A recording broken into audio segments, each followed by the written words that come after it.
DPRD Muratara bersama pihak terkait lainnya menggelar rapat paripurna dengan agenda pengumuman akhir masa jabatan Bupati dan Wakil Bupati Muratara periode 2016 sampai 2021.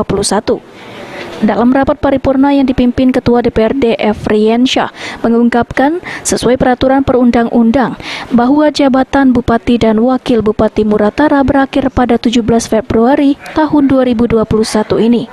Pihak DPRD Muratara akan mengumumkan hasil dari rapat paripurna ini nantinya akan disampaikan ke Menteri Dalam Negeri melalui Gubernur Sumatera Selatan sebagai perpanjangan tangan pemerintah daerah.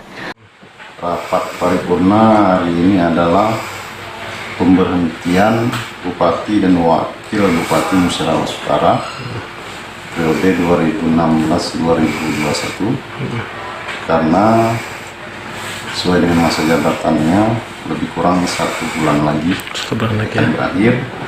Itu kewajiban Dewan untuk melakukan rapat paripurna pemberhentian, dan setelah paripurna ini, hasil paripurna ini akan disampaikan kepada Menteri Dalam Negeri melalui Gubernur sebagai perpanjangan tangan dari pemerintah pusat.